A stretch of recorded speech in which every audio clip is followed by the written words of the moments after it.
नमस्कार, मैं doctor Ramanivas Sharma Raman YouTube channel पर साइंस और टेक्नोलॉजी का यह विशेष सेशन लेकर के बच्चों आपके सामने।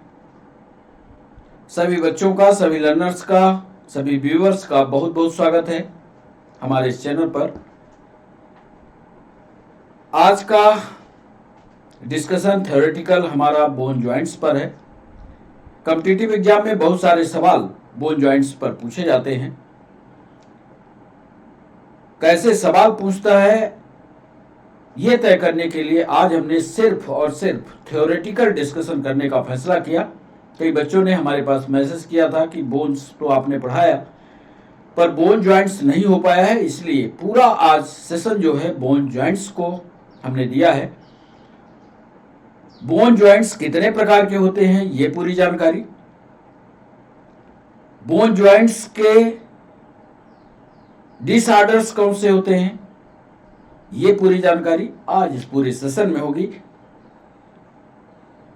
सेशन को और चैनल को पूरा वॉच करने की कोशिश कीजिएगा, तभी आपको बोन जॉइंट्स से जुड़े सवाल बन पाएंगे। बहुत सारे सवाल पीएनएसटी में, नीट में, स्टेट पीएससी, यूपीएससी में पूछे गए हैं बोन जॉइंट्स को लेकर के। आज उन सारे सवालों का जवाब आपको मिलेगा।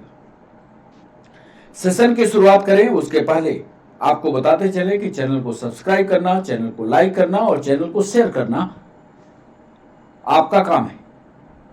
आप अपना काम करिए, हम अपना काम बेहतरीन ढंग से करने की कोशिश कर रहे हैं। तो बच्चों सेशन की ओर बढ़ें उसके पहले ही आपको पहले पेज में एक संरचना, एक चित्र दिख रहा होगा। इस चित्र में दो साइड पर आपको बोन दिख रही होगी, एक ये बोन, एक ये बोन। दो बोन के बीच में जो ये जुड़ाव दिख रहा है आपको, यहां से लेकर के यहां तक की जो एरिया है, जो क्षेत्र है, यही कहलाता है ज्वाइंट। इसी को कहते हैं जोड़। दो हड्डियां आपस में कैसे जुड़ती हैं आज इसी पर डिस्कशन होने वाला है। कैसे जोड़ बनता है, कैसे जोड़ ये काम करता है। जैसे यदि हम सिर को हिलाना चाहें तो हमारा सिर आप देखिए पीछे नहीं जाएगा, यहां अलग जोड़ होगा। हम हाथ को हिलाना चाहते हैं सीधा तो यहां तक तो इधर से इधर चला जाता है, लेकिन यदि इसको और पीछे घुमाना चाहें तो ये वाला एरिया टूट जाएगा। यहां कौन सा ज्वाइंट है, पैर पर कैसा ज्वाइंट है, घुटने पर कैसा ज्वाइंट है, उंगलियों के बीच कैसा ज्वाइंट है, खोपड़ी की हड्डियों के बीच कैसा ज्वाइंट है, आज इन सब का डिस्कशन आज पूरे सेशन में होगा। तो चले सेशन की ओर। और आपको बता दें पहले थ्योरी में कि यदि आपसे कोई पूछता है कि जोड़ कितने प्रकार के होते हैं तो बिना विलंब किए हुए आप बताइएगा कि जो जोड़ होते हैं वो तीन प्रकार के होते हैं। तीनों का हमने चित्र अभी लिखा है, आगे इसकी थ्योरी भी लिख देंगे। चित्र बनाया है, आगे इसकी थ्योरी लिखेंगे। तीनों ज्वाइंट का नाम क्या है? एक को कहते हैं फाइब्रस, एक को कहते हैं कार्टिलेजिनस और ये को कहते हैं साइनोवियल। तीनों नाम याद कर लीजिए। और तीनों कहां हैं ये हड्डी भी दिखा रहे हैं। फाइब्रस ज्वाइंट जो होता है इसकी एक विशेषता होती है कि ये चल नहीं सकता, इनमूवेबल होता है। या हिंदी वाले बच्चे इसको समझ लें, ये अचल होता है। दूसरा जो ज्वाइंट है वो कार्टिलेजिनस है, ये कुछ चलता है कुछ जाम रहता है, सेमी मूवेबल है या अर्ध अचल है, अर्ध चल है। अचल और चल दोनों इसमें गुण है। और तीसरा एक ज्वाइंट दिखा रहे हैं जो जैसा घुमाना चाहें, जिस तरह से चलाना चाहें, ये पूरी तरह से चलता है और इसको फ्रीली मूवेबल ज्वाइंट के नाम से जानते हैं। इस तरह से कुल मिलाकर के ज्वाइंट्स की संख्या तीन होती है। एक को कहते हैं फाइब्रस ज्वाइंट, याद करते चलिए। एक को कहते हैं फाइब्रस ज्वाइंट, एक को कहते हैं कार्टिलेजिनस ज्वाइंट, एक को कहते हैं साइनोवियल ज्वाइंट। कॉम्पिटिटिव एग्जाम में ये पूछता है कि फाइब्रस ज्वाइंट कहां होगा, कार्टिलेजिनस ज्वाइंट कहां होगा, या साइनोवियल ज्वाइंट कहां होगा, या उस एरिया का नाम दे देगा कि खोपड़ी में पाए जाने वाले ज्वाइंट्स किस प्रकार के होते हैं, आपको उत्तर बताना होगा। बस कॉम्पिटिटिव एग्जाम में इतने ही सवाल आपसे पूछेगा। जिन बच्चों ने पीएनएसटी वाले बच्चों ने हमारे पास मैसेज किया है, हमसे पूछा है कि किस तरह के सवाल जोड़ पर आएंगे, हम आपको बताते चले कि जोड़ पर सिर्फ या तो वो पूछेगा कि फाइब्रस ज्वाइंट का उदाहरण बताइए एक, या ये पूछेगा कि खोपड़ी की हड्डियों के बीच में कौन सा ज्वाइंट होता है दो। इन्हीं दो सवालों के बीच आपके सारे के सारे कॉम्पिटिटिव एग्जाम के सवाल घूमते रहेंगे। आज हमने आपको इन तीनों चित्रों के द्वारा यह बता दिया कि मनुष्य के शरीर में पाए जाने वाले जो ज्वाइंट्स होते हैं वो सिर्फ तीन तरह के होते हैं, जो एक पूरी तरह से अचल होता है, दूसरा चल अचल दोनों हो सकता है, और तीसरा बिल्कुल चल ही चल होता है, चलता ही रहता है। एक को कहते हैं इनमूवेबल, एक को कहते हैं सेमी मूवेबल, और एक को कहते हैं फ्रीली मूवेबल। अब यदि हम आपसे उदाहरण पूछे तो आप साइंस के स्टूडेंट हैं, इतना तो जानते हैं कि ये चित्र जो दिख रहा है ये खोपड़ी है, या इसको स्कल कह सकते हैं। ये जो आपको डंडा दिख रहा है, ऐसा नहीं लगता कि ये मेरुदंड है, बिल्कुल आप कहेंगे साहब ये मेरुदंड है, वर्टिब्रल कॉलम। और यदि इस पर जाएं तो आप ये हाथ का, जिस हाथ से हम लिख रहे हैं, इस हाथ का ये वाला हिस्सा यदि मान लें तो इसको यदि अंश मेखला कहें, अंश मेखला या पेक्टोरल गर्टिल कहें, तो ये जो हड्डी जुड़ी हुई है, ध्यान से देखिए, ये हड्डी जो जुड़ी हुई है ये हमारी ये वाली हड्डी, इसको यदि आगे की टांग है तो आप ह्यूमरस बोलिएगा, और यदि पीछे की टांग है तो फीमर बोलिएगा। जरा इस वाले और इस हड्डी के बीच में, यानी इस जोड़ के बारे में डिस्कस करें यदि आप, तो ये हाथ घुमा कर देख लीजिए, ये चारों तरफ घूम रहा होगा, है ना। जैसा घुमाना चाहे, ऐसा घुमाना चाहे, ऐसा घुमाना चाहे, ऐसा घुमाना चाहे, किसी भी तरह से मूवमेंट कराना चाहे, फ्रीली मूवेबल होगा। जरा कार्टिलेजिनस के बारे में आइए। कुछ लोग सुबह बिस्तर से उठते हैं और ये बोलते हैं कट हुआ। ये जो है कुछ चल और कुछ अचल का गुण लेकर के चलता है। ज्यादा घुमा दोगे नहीं निपट जाएगा, ज्यादा नहीं घुमाना है, कुछ चलेगा कुछ अचल होगा, ये वर्टिब्रल कॉलम। और जो बिल्कुल नहीं चलेगा वो खोपड़ी का हिस्सा है। आपके खोपड़ी की हड्डियों में कोई मूवमेंट नहीं होगा, ये याद कर लो, यही कॉम्पिटिटिव एग्जाम में पूछा जाता है।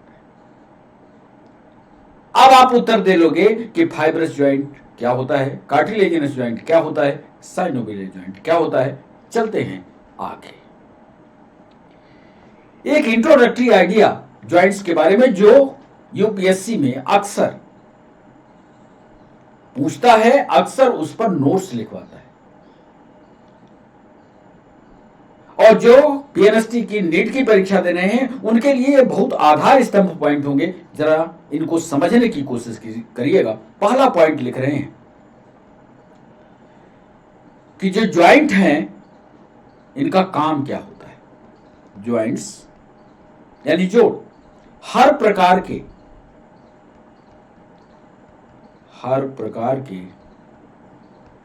मूवमेंट के, हर प्रकार के मूवमेंट यानी गति के लिए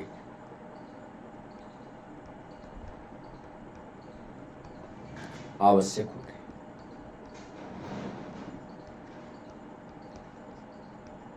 यदि पीएससी वाले जो आंसर राइटिंग सेशन में जा रहे हैं, यूपीएससी वाले जो आंसर राइटिंग सेशन में जा रहे हैं, उनको सिर्फ एक शब्द दे दिया जाए, जो लिखिए 100 शब्द लिखिए। कहां से शुरू करोगे बच्चों?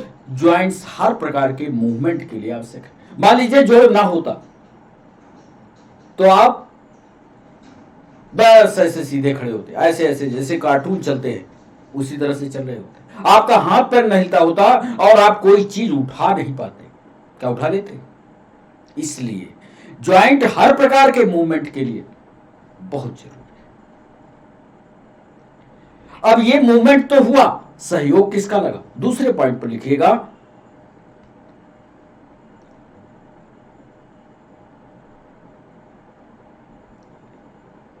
कि बोन्स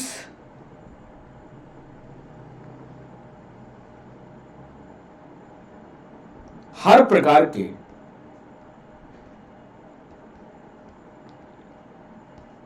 मूवमेंट में सहयोगी होती है। सही? यदि कंकाल ना हो तो आपके शरीर का स्ट्रक्चर फिक्स नहीं होगा, आप अमीबा जैसे जमीन पर लौटते हुए नजर आओगे। इसलिए बोन को स्ट्रक्चर देने का काम, शरीर को स्ट्रक्चर देने का काम कंकाल का है। और कंकाल में क्या शामिल है? हड्डी। और हड्डी का काम क्या है? मूवमेंट कराना, नहीं तो घसीटते होते आप। जिसकी हड्डी काम नहीं करती वो जमीन पर खिसकता है।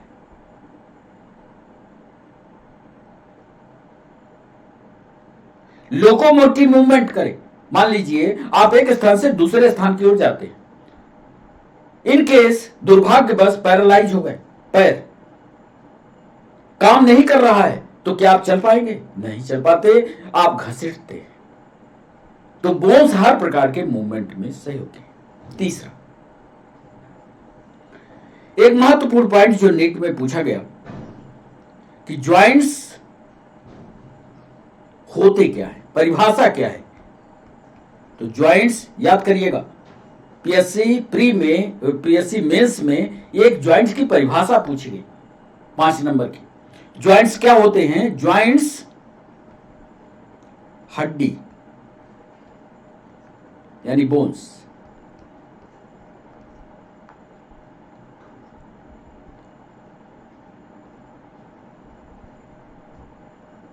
या बोन और कार्टिलेज यानी उपास्थि के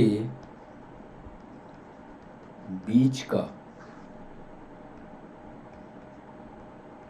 संपर्क है। यही तो है ज्वाइंट। या तो हड्डी हड्डी के बीच का संपर्क हो तब भी जोड़, क्योंकि हड्डी और हड्डी में नट बोल्ट तो होगा नहीं, क्यों फिक्सर लगाओगे नहीं आप। यदि हड्डी हड्डी के बीच है तो जोड़, यदि हड्डी और कार्टिलेज के बीच है तो जोड़। इन्हीं के बीच का संपर्क ही ज्वाइंट कहलाता है। जो पीएससी की परीक्षा मेंस के लिए लिख रहे हैं, जरा शब्दों की सीमा को ध्यान में रखते हुए बहुत बढ़िया नोट्स बनाएंगे। ज्वाइंट्स क्या है? हड्डी हड्डी के बीच, और हड्डी और उपास्थि के बीच जो संपर्क होता है वही ज्वाइंट्स कहलाता है। अगला चौथा महत्वपूर्ण पॉइंट जो ऑब्जेक्टिव में पूछा गया, पीएनएसटी ने पूछा, हमारी पेशी लगती है, ये मसल्स है, जरा हाथ देखिए, ये मसल्स है। मसल्स का काम इस मूवमेंट में कैसे आ रहा है ये देखिए। मसल्स से उत्पन्न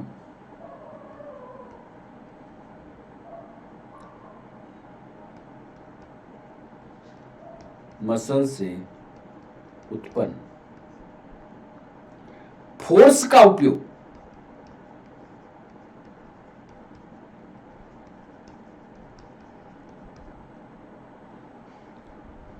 ज्वाइंट्स के मूवमेंट के लिए किया जाता है।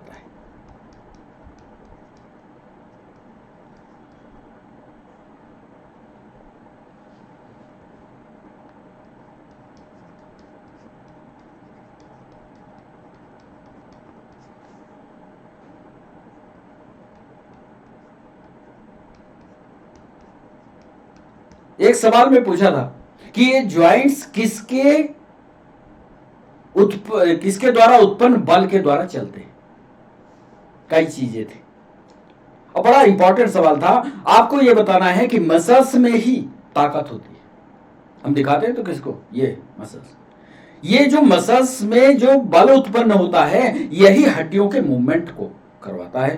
ध्यान रखिएगा, मसल से उत्पन्न फोर्स का उपयोग ज्वाइंट्स की गति के लिए किया जाता है। और यहां पर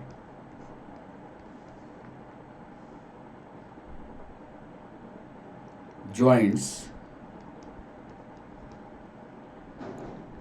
फुल क्रम का कार्य करते हैं, फुल क्रम का कार्य।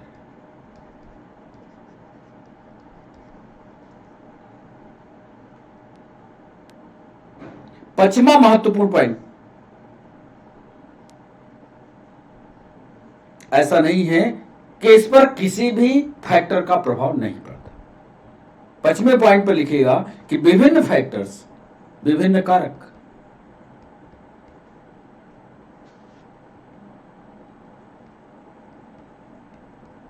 या फैक्टर, विभिन्न कारक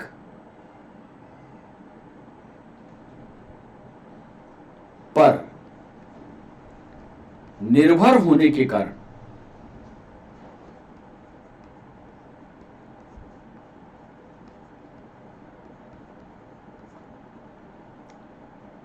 इन ज्वाइंट्स पर मोबिलिटी बदलती है। कारण इन ज्वाइंट्स पर मोबिलिटी बदलती है।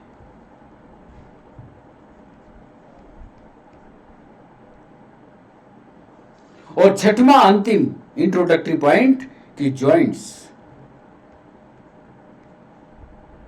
कितने प्रकार के होते हैं। यह भी सवाल पूछा गया है पीएनएसटी में, ज्वाइंट्स के कितने प्रकार होते हैं, तो लिखिएगा कि ज्वाइंट्स 3 प्रकार के होते हैं।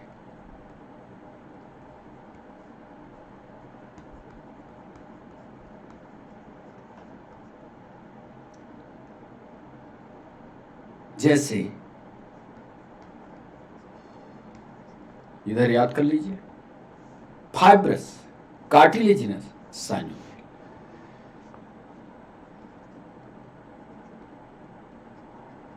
फाइब्रस,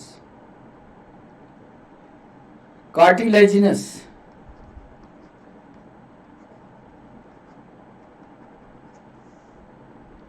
और एंड साइनोवियल, 3 प्रकार के होते हैं साइनोवियल। बस परिचयात्मक रूप से यह ज्वाइंट पर सवाल आता है यूपीएससी अथवा पीएससी में, लिखने के लिए इतनी ही बातें आपको लिखनी है कि ज्वाइंट्स हर प्रकार के मूवमेंट के लिए आवश्यक है। बोन्स में हर प्रकार के मूवमेंट के सहयोगी होती है। ज्वाइंट्स बोन और बोन कार्टिलेज के बीच का एक संपर्क है। मसल से उत्पन्न फोर्स का उपयोग ज्वाइंट्स की गति के लिए होता है। यहां पर ज्वाइंट्स फुलक्रम का कार्य करते हैं। फुलक्रम का कार्य मतलब है जो परिणाम आएगा वो बिना ज्वाइंट्स आ ही नहीं सकता। जैसे कोई सामान उठाया, उठाने का जो परिणाम आएगा वो ज्वाइंट्स ही देंगे। विभिन्न कारक पर निर्भर होने के कारण इनकी जो मोबिलिटी है, मान लीजिए कोई मोटा आदमी है, उसके ज्वाइंट का जो मूवमेंट होगा वो अपेक्षाकृत पतले आदमी की तुलना में थोड़ा धीमा होगा। कई कारक इस पर निर्भर करते हैं। ज्वाइंट्स 3 प्रकार के होते हैं, जैसे फाइब्रस, कार्टिलेजिनस और साइनोवियल। चलिए थोड़ा थोड़ा इनके बारे में, फाइब्रस ज्वाइंट के बारे में आपको बताते हैं। पहला महत्वपूर्ण पॉइंट जो नीट में पीएनएसटी में पूछा गया, ये ज्वाइंट्स, ध्यान से अभी चित्र दिखा देंगे, ये ज्वाइंट्स किसी भी प्रकार का, इतना तो पहले भी समझाया, किसी भी प्रकार का मूवमेंट नहीं देते। पहला पॉइंट हमारा तैयार। फाइब्रस ज्वाइंट जो होगा उसमें किसी भी प्रकार की, जहां भी आप इसकी बात करेंगे वहां कोई गति नहीं करेगा। दूसरा महत्वपूर्ण, तो यह बता दीजिए कि फाइब्रस ज्वाइंट होगा कहां। उसके पहले हमने दिखाया आपको कि ज्वाइंट्स, लिख लीजिएगा, ये ज्वाइंट्स आप भी अंदाजा लगा सकते हैं। खोपड़ी की चपटी बोन, खोपड़ी की चपटी बोन में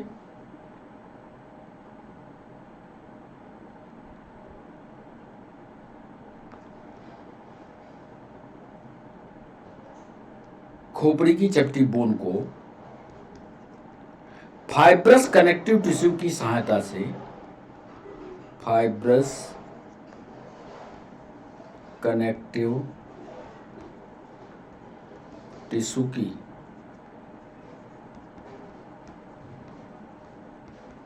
सहायता से, फाइब्रस कनेक्टिव टिश्यू की सहायता से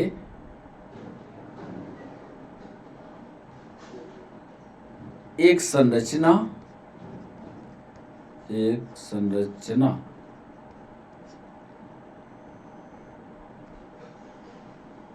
बनाते हैं जिसे क्रेनियम कहते हैं।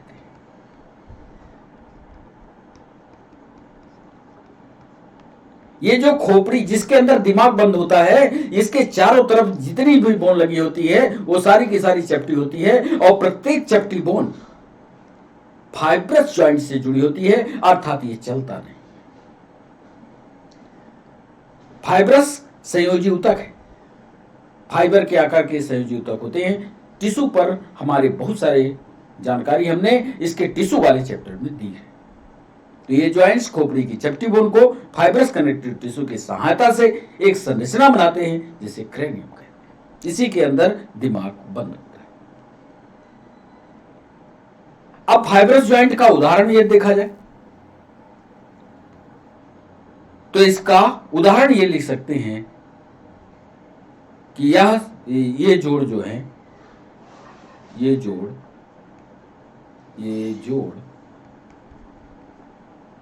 स्कल में पाए जाते हैं। आइए ये देखें,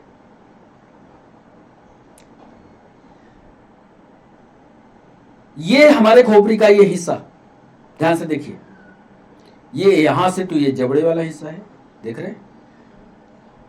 जबड़े के पीछे आप आइए तो कान वाला हिस्सा आप पाएंगे।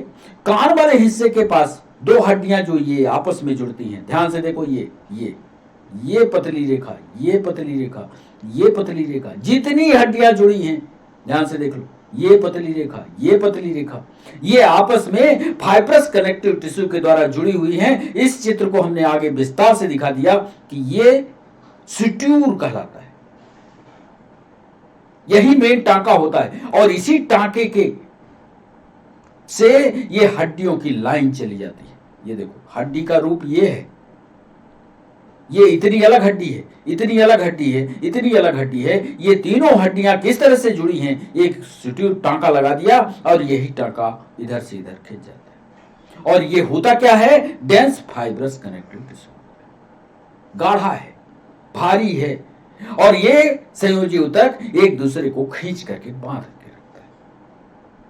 अब तो अब बात आपके समझ में आ गई है, नहीं आती होगी तो हमारी जो सेशन है ये 5 बजे लाइव होगा। आप 5 बजे लाइव सेशन में हमसे मिलिएगा, पूछिएगा सवाल, जहां से इच्छा हो वहां से सवाल पूछिए, हम जवाब देंगे उसका। चलिए कार्टिलेजिनस की बात कर लें। एक तो बात तय है कि कार्टिलेजिनस ज्वाइंट में, कार्टिलेजिनस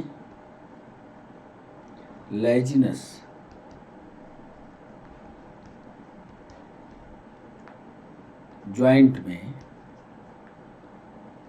हड्डियां जो होती हैं या बोन्स जो होती हैं, बोन्स आपस में कार्टिलेज या उपास्थि द्वारा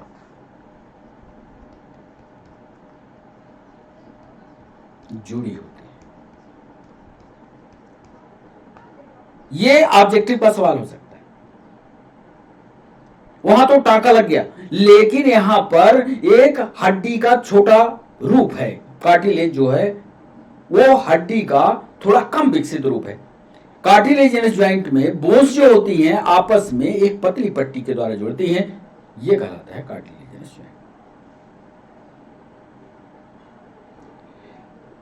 कार्टिलेजिनस ज्वाइंट पाया कहां जाएगा? मेरुदंड में, मेरुदंड या वर्टिब्रल कॉलम।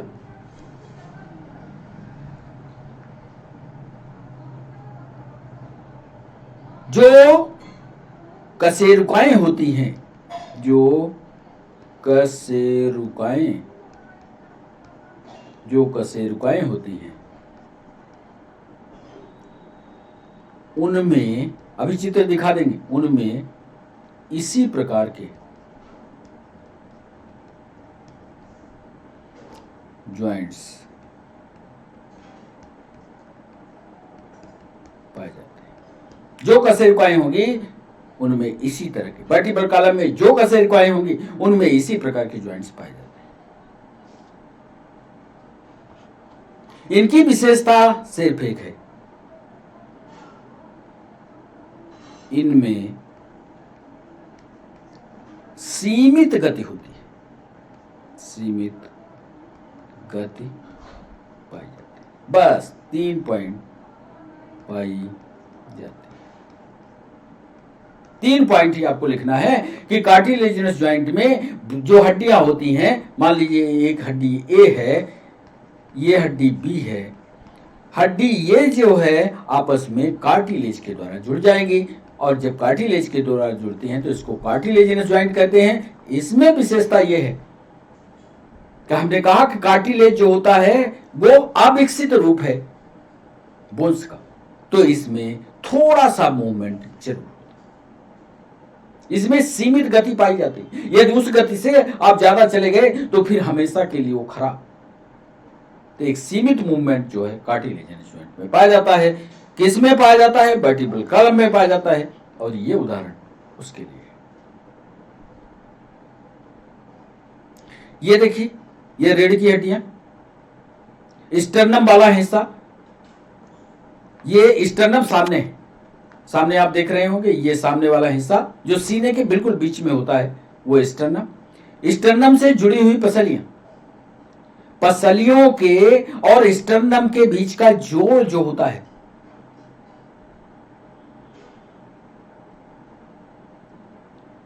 ये जो जोड़ होता है इनमूवेबल होता है। फिर यहां पर देखिए, ये अलग कशेरुका है, इस कशेरुका के ये 2 हिस्से, इनके बीच में ये कार्टिलेज ये जरा सा मूवमेंट देती है, और जो सुबह उठ करके ऐसे ऐसे करते हो ना, ये थोड़ा सा मूवमेंट ये सिर्फ कार्टिलेजिनस ज्वाइंट के कारण।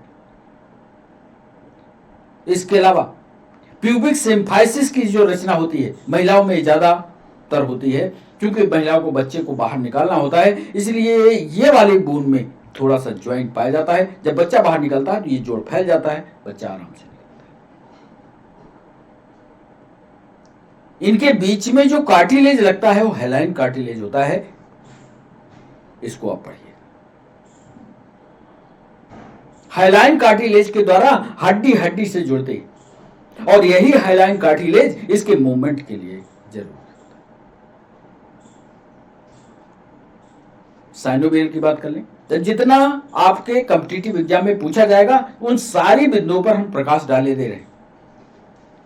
अगला जो महत्वपूर्ण पॉइंट है वो है साइनोवियल ज्वाइंट। साइनोवियल ज्वाइंट की क्या विशेषता होगी कि 2 बोन्स की, पहला पॉइंट, 2 बोन्स की आर्टिकुलेटिंग सरफेस के मध्य, मतलब 2 बोन्स जब आपस में जुड़ रही हैं, आर्टिकुलेटिंग सरफेस के मध्य फ्लूइड से भरी, अभी चित्र दिखाएंगे, फ्लूइड से भरी एक गुहा यानी कैविटी पाई जाती है।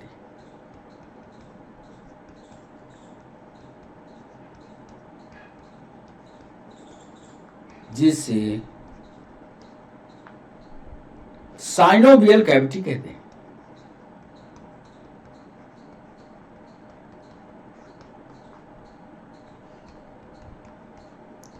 इस बात को हम थोड़ा आपको पीछे ले चल के उस चित्र में दिखा देते हैं। पहले पेज में ये देखें, ये हड्डी नंबर ए हो गई, ये हड्डी नंबर बी हो गई, ये बीच में जो गड्ढा दिखा यही कहलाता है साइनोवियल कैविटी। यहीं पर एक लिक्विड मिलेगा आपको, साइनोवियल फ्लूइड। तो ये साइनोवियल कैविटी, साइनोवियल फ्लूइड इसी गति को, इसी हड्डी को मूवमेंट कराने में मदद करेगा। और जैसा हमने पहले बताया था कि इसमें फ्रीली मूवमेंट होगा। आइए दूसरा महत्वपूर्ण पॉइंट, इस प्रकार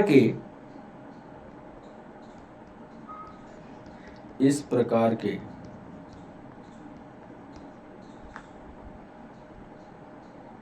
जॉइंट्स में पर्याप्त मूवमेंट संभव होता है।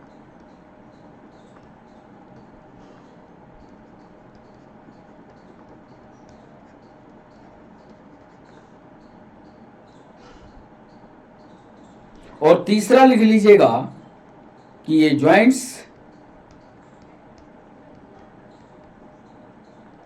लोकोमोशन सहित, यानी गति, लोकोमोशन सहित कई तरह के मूवमेंट में, कई तरह के मूवमेंट में सहायक है। दो बोन के बीच में एक गुहा, दैट इज कॉल्ड साइनोवियल। इस प्रकार के ज्वाइंट में पर्याप्त मूवमेंट होगा। ये ज्वाइंट लोकोमोशन सहित कई तरह के मूवमेंट में सहायक होते हैं।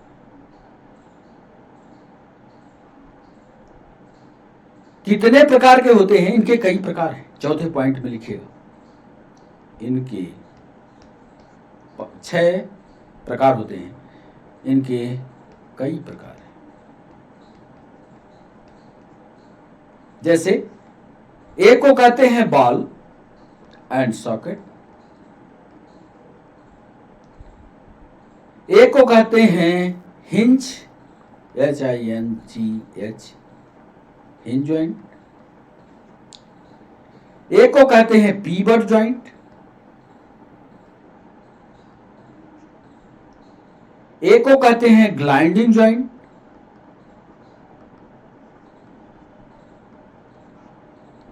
और एक को कहते हैं सैंडल ज्वाइंट। अभी सबके चित्र हम आपको दिखा देंगे, वहां से आपको समझ में आएगा कि कौन सा सैडल, SADD,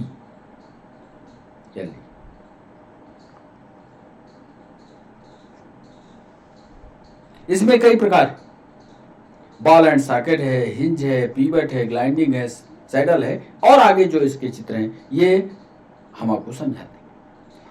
PNST की परीक्षा में पूछा गया कि बॉल और सॉकेट पॉइंट का आपके शरीर में कौन सा उदाहरण है? यहीं पर लिखे देते हैं। बॉल और सॉकेट कहां होगा? पेक्टोरल गर्डिल, यानी ये वाली गर्डिल और इस हड्डी के बीच में लिख देते हैं, पेक्टोरल धन ह्यूमरस। हिंज ज्वाइंट कहां होगा? इसको घुटना ज्वाइंट भी कहते हैं। प्रैक्टिकल करते रहिए आप, सबकी अलग अलग विशेषता है, हम चित्र में आपको समझाएंगे। पीवट ज्वाइंट कहां होगा? 2 हड्डियां होती हैं, एक होती है एटलस, एक होती है एक्सिस, जो हमारे वर्टिब्रल कॉलम की संरचना बनती है। तो सबसे पहले प्रथम कशेरुका द्वितीय कशेरुका आपने पढ़ा होगा। ये प्रथम कशेरुका द्वितीय कशेरुका किस ज्वाइंट से जुड़ती है? वही कहलाता है पीवट, कील वाला। इसमें लिखिएगा कि एटलस और axis, Atlas and axis, in 2 bone के बीच होते हैं। ग्लाइंडिंग ज्वाइंट कहां पाया जाएगा? ये जो कार्पेल्स होते हैं ना, कार्पेल मेटाकार्पेल, कार्पेल के मध्य। अभी चित्र दिखाएंगे, सारी चीज समझ में आ जाएगी। कार्पेल के मध्य सैडल ज्वाइंट कहाँ है? थंब के कार्पल और मेटाकार्पल, अंगूठे। सैडल ज्वाइंट कैसे होता है ये हम करके आपको दिखा देंगे। थंब का कार्पल। तो सैडल ज्वाइंट में आपको सिर्फ इतनी बातें महत्वपूर्ण याद रखना है कि दो बोन्स के बीच में जो आर्टिकुलेटिंग सरफेस होता है वो फ्लूइड से भरी एक कैविटी पाई जाती है जिसे साइनोवियल कैविटी कहते हैं। इस प्रकार के ज्वाइंट में पर्याप्त मूवमेंट होता है। ये ज्वाइंट लोकोमोशन सहित कई तरह के मूवमेंट में सहायक होते हैं। इनके कई प्रकार होते हैं। बॉल और सॉकेट होता है, हिंज होता है, पिवट होता है, ग्लाइडिंग होता है, सैडल ज्वाइंट। बॉल और सॉकेट जो होता है पेक्टोरल गार्डियन और ह्यूमरस के बीच है। हिंज ज्वाइंट जो है नी ज्वाइंट कहलाता है। पिवट ज्वाइंट एटलस और एक्सिस के बीच होता है। ग्लाइडिंग ज्वाइंट कार्पेल के बीच होता है और सैडल ज्वाइंट थंब के कार्पेल के बीच होता है। आइए उन सारे के बारे में आपको बता दें। बॉल और सॉकेट, सबसे पहला वाला बॉल और सॉकेट देखिए, ये हाथ वाला हिस्सा है और ये कंधा है। कंधे वाली हड्डी यानी पेक्टोरल गडिल और हाथ की ह्यूमरस, ये ह्यूमरस है, याद करिए, और ये पेक्टोरल है। पेक्टोरल और ह्यूमरस के बीच में ये जो ज्वाइंट ऐसा ऐसा कर, ये जो ज्वाइंट मिला, ये ज्वाइंट कहलाता है बॉल और सॉकेट। क्या करता है? Allow for motion in all direction. Low example, solar joint सब दिशा में घुमा लो, हम घुमा ही रहे। हिंज ज्वाइंट क्या होता है? हिंज ज्वाइंट कब्जा संधि कहलाता है। कब्जा जानते हो? कब्जा फाटक में लगता है। फाटक एक ही साइड खुलता है, दूसरे साइड आकर के ऐसी व्यवस्था रहती है बंद हो जाता है। ये देखो, ये खुल गया लेकिन ज्यादा नहीं खुलेगा, इधर रोड़ा हो गया, और जो ये रोड़ा हुआ यही कहलाता है allow the motion in one plane. एक साइड में तो जाने देगा, मोशन देगा एक प्लेन को, एक रास्ते को देगा, लेकिन दूसरे रास्ते को नहीं देगा। इसका मतलब है हिंज ज्वाइंट वो कब्जा, जैसा आपका फाटक का कब्जा करता है, सेम उदाहरण देखिए। चलिए सैडल के बारे में बात करें। सैडल ज्वाइंट कैसे काम करता है? Allow the all motion except rotation. ये रोटेट नहीं करेगा। अंगूठे की गति देखिए, ये रोटेशन नहीं करेगा, ऐसे ऐसे गोलाकार रोटेशन नहीं करेगा। ये अलाउ करता है, मूवमेंट को अलाउ करता है। थंब का जोड़ देखिए, थंब का जोड़ अलाउ करता है, ये देखिए, लेकिन ये चाहो कि आप घुमा लो नहीं करता। तो ये कहलाता है सैडल ज्वाइंट। सैडल ज्वाइंट को संरचना में देख लो, मूवमेंट तो कर रहा है पर चारों दिशाओं में मूवमेंट करेगा यह संभव नहीं है, यह कहलाएगा सैडल ज्वाइंट। ग्लाइडिंग ज्वाइंट क्या होता है? Joint that occur flat surface glide across one and other. Gliding joint में चिकनी सतह पर एक दूसरे के ऊपर रगड़ कर जाते हैं। ये देखो, हमारा हाथ देखो, ये देख रहे हो?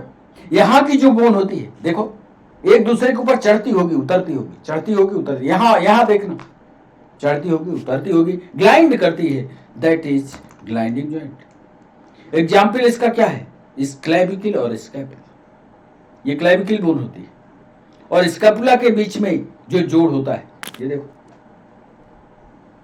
यहां देख लेना, टेस्ट कर लेना। पीवट ज्वाइंट, पीवट ज्वाइंट का मतलब होता है एक कील गाड़ दी जाए और कील की चारों तरफ घूमे, रोटेशनल मोशन के लिए होती है। Allow for rotation motion the joint which allow us to shake our head. No, कहा लो नो, देखा हम बोल रहे हैं क्या? अपनी भाषा में ना कह रहे हैं। तुम कैसे कहते हो ना? ऐसे कहते हो क्या? नहीं कहते। ऐसा एक डंडे पर ये मोमेंट देख रहे हो, ये और ये पीछे नहीं, ये कहलाता है पीवट। यूपीएससी में एक बार इलिप्सॉइड जॉइंट के बारे में पूछा, इसलिए हमने इसको भी जोड़ा। इलिप्सॉइड जॉइंट क्या होता है? आप हाथ अपना देखो, यहां हाथ के बीच में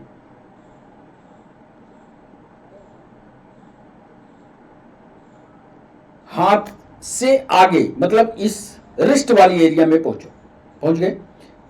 सिमिलर टू बाल और सॉकेट, बाल और सॉकेट मतलब एक गड्ढे में बाल होगी और सॉकेट उसके ऊपर, सॉकेट में बाल घुसी होगी, मूवमेंट होता है। रिस्ट का जो जॉइंट होता है, ये आप किसी का हाथ पकड़ते हो ना, मड़ोड़ते हो ऐसे, ये मरोड़ देना, ये घुमा देना एक सीमा तक सही है। यदि सीमा से आप कूद गए तो फिर कभी ये सीधा नहीं होता, ये फिट भी नहीं होता। इन हाथ की कलाइयों के रिस्ट चैनल को संभाल कर रखना, एक गड्ढा फिट होगा, दूसरा फिट नहीं होगा। ये इलिप्सॉइड जॉइंट है ये बाल और सॉकेट, इसलिए एक्स्ट्रा बता रहे हैं आपको।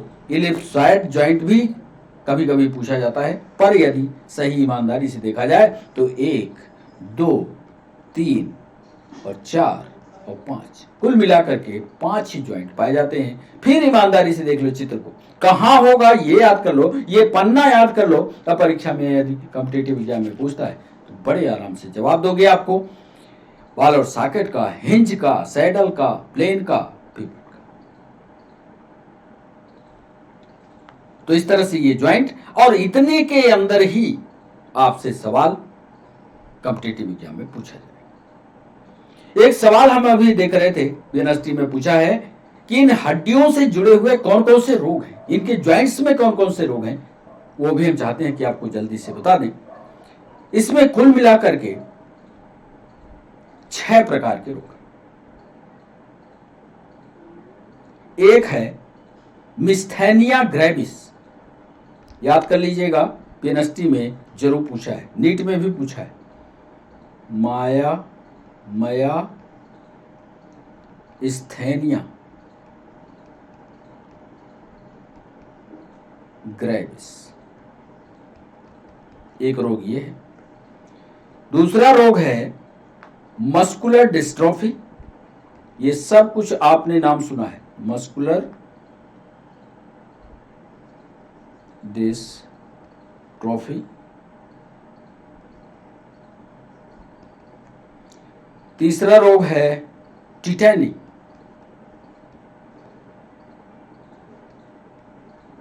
जिनको टिटनेस होता है। चौथा रोग है आर्थराइटिस।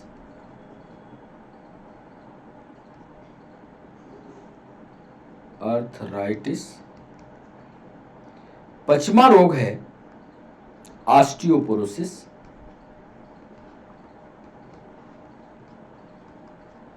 और छठवां रोग है गाउट। इतने पर सवाल पूछे, होते भी इतने ही रोग। इन रोगों के बारे में myasthenia gravis, muscular dystrophy, tetany, arthritis, osteoporosis या गाउट क्या होता है, इसके बारे में एक एक लाइन लेकर के हम आपको समझाते हैं। इसमें लिख रहे हैं मिस्थेनिया ग्रेविस, यह ऑटो इम्यून स्व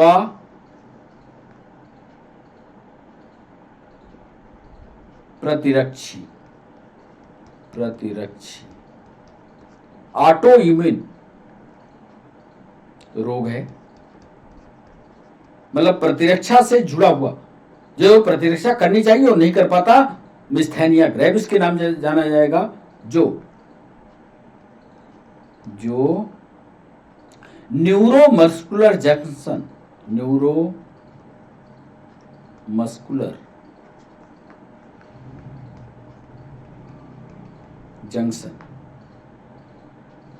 को प्रभावित करता है।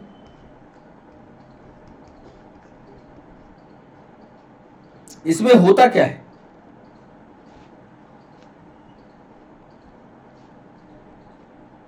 इसमें थकान आती है, एक बात, कमजोरी आती है,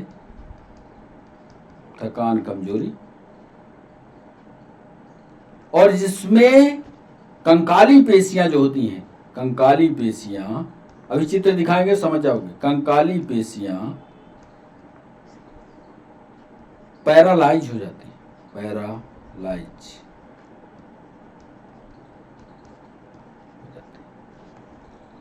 मिस्थैनिया ग्रेविस एक स्वप्रतिरक्षी रोग है। इसमें न्यूरोमस्कुलर डिसऑर्डर होगा, जंक्शन को प्रभावित करेगा। जैसे ये न्यूरोमस्कुलर जंक्शन होगा, एक जबड़े का दूसरे जबड़े के बीच में जो कनेक्शन होगा न्यूरोमस्कुलर होगा। कमजोरी आएगी, कंकाली पेशियां कमजोर पड़ेंगी, पैरालाइज हो जाएगा, और चित्र कैसा दिखेगा, ये देखा, myasthenia gravis. Myasthenia gravis happens due to rapid fatigue and weakness in the muscle. यदि आपकी पेशियों में लगातार थकान बनी रही, लगातार थकती रही, तो वो एक्टिव नहीं होगी, तो ये एरिया देखिए, ये थक गई।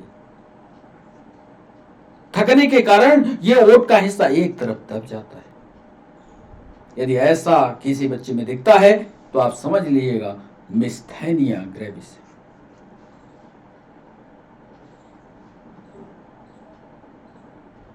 ये देखिए जरा, आईलिड की ड्रॉपिंग, इस एरिया में लगातार थकान होने के कारण बाल जो होते हैं वो समाप्त हो जाते हैं, आईलिड समाप्त हो जाता है। आईलिड का समाप्त होना ये मिस्थैनिया ग्रेविस का लक्षण है। दूसरे एक महत्वपूर्ण रोग के बारे में कर लें, मस्कुलर डिस्ट्रोफी क्या होता है?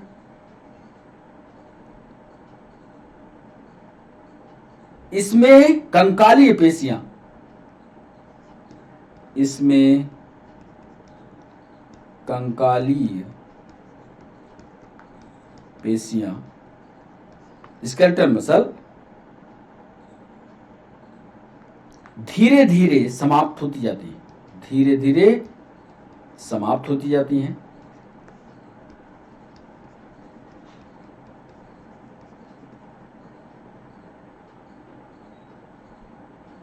और दूसरा एक नीट में भी सवाल पूछा है और पीएनएसटी में पूछा है कि मस्कुलर डिस्ट्रॉफी जो होती है, पेशियों का समाप्त होना, यह जेनेटिक रोग है कि नहीं, आपको लिखना है दैट इज जेनेटिक डिसऑर्डर।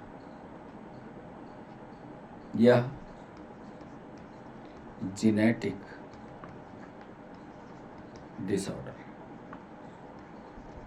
बस। मस्कुलर डिस्ट्रॉफी होती कैसी है ये देखिए, किसी के बच्चे के हाथ यदि मस्कुलर ऐसे दिख रहे हैं, पैर ऐसे दिख रहा है, तो मान लीजिए कि उसकी संतान में भी ये चीज चली जाएगी। ये तीन तरह की होती है, एक को कहते हैं डीएमडी, एक को कहते हैं बीकर, एक को कहते हैं लिम्ब-गर्टेल। इसके भी 30 प्रकार हैं। ये किस किस एज में होती है ये लिखा है, बीकर 5 से 15 के बीच में। मोस्ट कॉमन टाइप है begins between 2 and 3, affect lower limb first, impacts heart and respiratory muscle later. ये शुरुआत में ही पता लग जाता है कि इसमें मस्कुलर डिस्ट्रॉफी होने वाली है, इसकी पेशियां कमजोर हो जाएंगी। हालांकि इतना ज्यादा लंबा आपके कोर्स में नहीं आएगा, फिर भी आप पढ़े रहिए, हमने लिख करके दे दिया है। और लिखने के बाद आप पढ़िएगा the most common type is Duchenne, DMD. Begins, यह शुरू होती है 2 से 3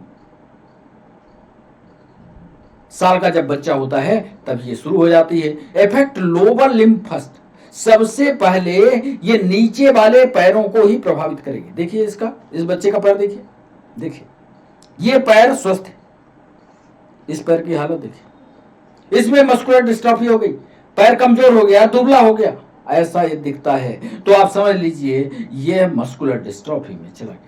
धीरे धीरे ये मस्कुलर डिस्ट्रॉफी इसके हार्ट की पेशियों को कमजोर करती है, रेस्पिरेटरी सिस्टम को वीक कर देती है, सांस लेने में दिक्कत हो जाती है। जरा इसको देखिए, 5 से लेकर के 15 साल के बच्चे यदि विकलांगता की श्रेणी में चले गए तो आप समझिएगा ये बीकर है। ये स्लोअर प्रोग्रेशन है, ये बहुत जल्दी होती है, प्रभाव ये बहुत जल्दी होता है, ये बहुत धीरे धीरे, आदमी को पता नहीं चलता, ये बहुत धीरे धीरे। ये इसका बॉडी स्ट्रक्चर देखिए, ये इधर को झुकती हुई, ये हिस्सा पतला होता जाता है। और तीसरा limb girdle, start either adulthood और चाइल्डहुड। ये तो पक्का है कि ये जवानी में या बचपन में ही ये रोग होगा। Creates muscles weakness and atrophy in hip and shoulder. इसकी कमर की पेशियों में इतनी वीकनेस आ गई कि ये व्हील चेयर पर चलने के लिए मजबूर हो। अब इसकी ताकत नहीं है कि ये ठीक से चल पाए। तो लिम्ब गर्डिल में जब होता है ये रोग तो ऐसे होता है। आप विस्तार से इसको समझ लीजिएगा, लिखा हुआ है। तीसरा जो महत्वपूर्ण रोग था टिटेनी। टिटेनी के बारे में यही बता देते हैं, फिर अगले पेज में ले चलते हैं। टिटेनी जो रोग होता है बॉडी फ्लूइड में, ये पूछा गया सवाल है, बॉडी फ्लूइड में कैल्शियम आयन की कमी के कारण, याद कर लीजिएगा, कैल्शियम आयन की, नीट में पूछा गया सवाल, कैल्शियम आयन की कमी के कारण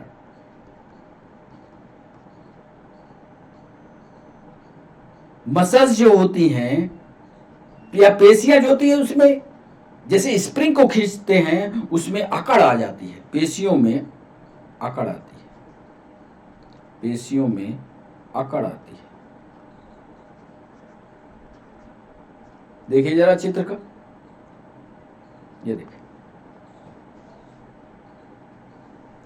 टिटेनिक ट्रेड्स में क्या है, ये दिमाग की मसल्स जो होती हैं, ये देख रहे हैं, खींच गई, अकड़ गई।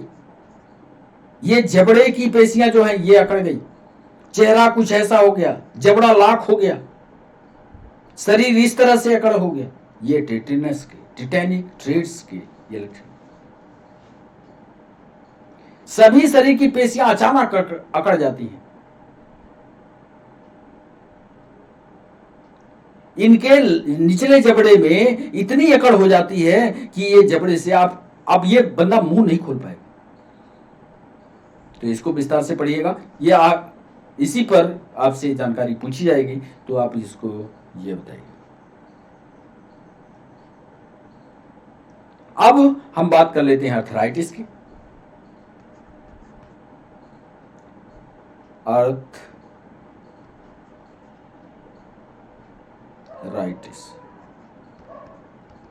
अर्थराइटिस क्या होता है?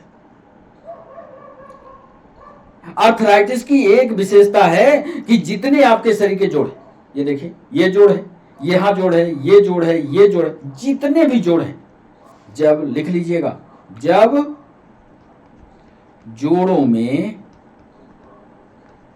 यानी जॉइंट्स में सूजन आ जाए,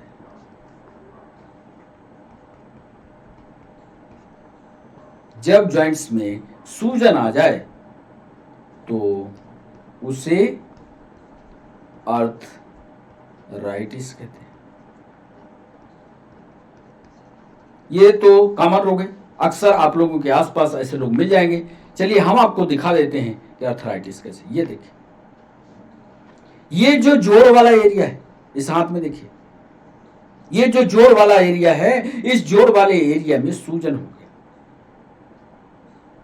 और जैसे ही जोड़ वाली एरिया में आपको सूजन दिखेगा, ये देखें उंगलियों का शेप बदल गया, सूजन हो गया, ये उंगली इधर भागेगी, ये उंगली इधर भागेगी, ये फूला हुआ हिस्सा दिखेगा, यही कहलाता है अर्थराइटिस। जब भी जोड़ों में सूजन आ जाए, जब भी जोड़ों में स्वेलिंग आ जाए, तो इसको अर्थराइटिस कहते हैं। तो अर्थराइटिस के बारे में इतना पढ़ना, इतना ही ऑब्जेक्टिव से आपका काम हो जाएगा। फिर अर्थराइटिस के बाद हमने बात की थी ऑस्टियोपोरोसिस की। ऑस्टियोपोरोसिस क्या होता है? ऑस्टियो का मतलब होता है हड्डी, और पोरोसिस का मतलब होता है छोटे छोटे गड्ढे। इसमें लिखिएगा पहला पॉइंट, एज रिलेटेड प्रॉब्लम है। ऑस्टियोपोरोसिस में जैसे जैसे उम्र बढ़ती जाएगी ये समस्या बढ़ेगी। क्यों? कि बोन के अंदर खाने पीने के सामान की घटती हो जाएगी। यानी दूसरे पॉइंट में नीट में ऐसा सवाल पूछा है कि ओल्ड एज में क्या हड्डियों का बोन मास घटता है? बिल्कुल, बोन मास घटता है। तो इससे नुकसान क्या होता है? बोन मास घटेगा तो फ्रैक्चर्स, हड्डी टूट जाएगी। थोड़ा भी धक्का लगा, बोन मास घटा, बोन की हड्डी की ताकत गई, हड्डी टूटी। तो बोन मास घटता है, फ्रैक्चर्स के चांस बढ़ जाते हैं। और चौथा एक सवाल पीएनएसटी ने पूछा, सवाल यह था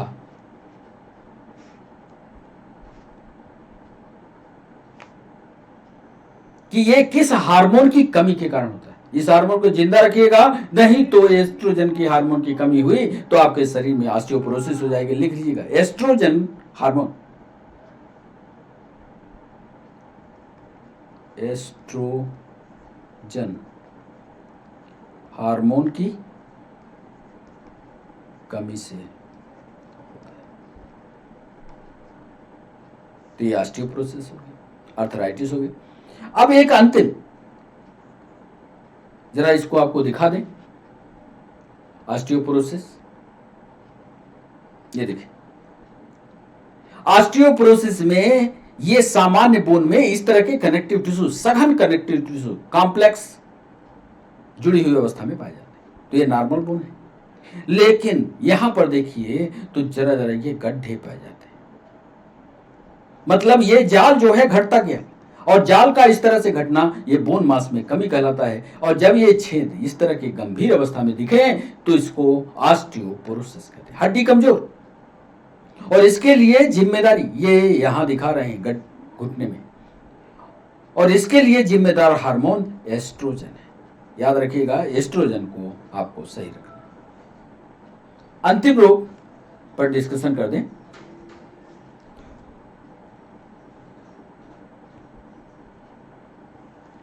गाउट, GOUT। गाउट क्या करता है? जब जॉइंट्स में, जितने भी जॉइंट्स हैं, लिखिएगा, जब जॉइंट्स में, जोड़ों में यूरिक एसिड के क्रिस्टल, यूरिक एसिड कहां? पेशाब वाली एरिया में, यूरिन वाली एरिया से जब यूरिक एसिड के कण जमा हो जाते हैं,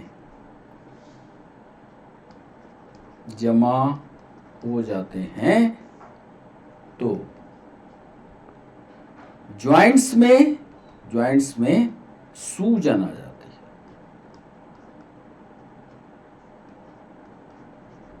बड़ा इंपॉर्टेंट है ये। जब जॉइंट में यूरिक एसिड, आपके मान लीजिए आपके शरीर में यूरिया की मात्रा बढ़ गई, विषैले पदार्थों की मात्रा बढ़ गई, और ये विषैले पदार्थ जा करके हड्डियों के जोड़ के बीच में इकट्ठे हो गए, वहां का जोड़ फूल गया, सूज गया, तो उसको गाउट कहें, GOUT। कैसा दिखता है गाउट? आइए आपको चित्र के माध्यम से दिखा देते हैं। ये देखें, यहां पर ये कार्टिलेज लगा हुआ है, देख रहे हैं, ये कार्टिलेज लगा हुआ है। और ये देखिए, ये पैर, ओरिजिनल पैर ये है। इस पैर में ये वाली एरिया देखिए, पैर में सूजी हुई है ना। जब इस तरह से पैर में आपके सूजन दिखे या जोड़ों के बीच में यूरिक एसिड भरा हुआ दिखे तो आप समझिएगा आप गाउट रोग से। ये जो जॉइंट्स में सूजन आई, ये यूरिक एसिड के जमा होने से आती है। इस तरह से बच्चों, प्रमुख रोगों को जिस पर ज्यादातर सवाल PSC, UPSC, नीट, PNST पूछता है, उसको हमने बता दिया है। अब चूंकि MCQ कराने का समय नहीं है, अब आप खुद MCQ बनाइए, खुद करिए। ना सवाल बने तो आप हमको बताइए, उन सवालों को फिर करवाएंगे। अब सेशन को में कोई ये डाउट रह जाता है आपको तो ये हमारी क्लास जब 5 बजे लाइव होगी तो आप हमको बताइएगा, हम फिर उस चीज को समझाने की कोशिश करेंगे जॉइंट्स के बारे में। और इतना सरल हो गया होगा अब कि आपको याद हो जाएगा ये। तो इसको पढ़िए, चैनल को सब्सक्राइब करना, चैनल को शेयर करना, लाइक करना मत भूलिए। बच्चों आज के सेशन को अब यहीं रोकना होगा, फिर मिलेंगे नए सेशन के साथ। तब तक के लिए बाय बाय, नमस्कार।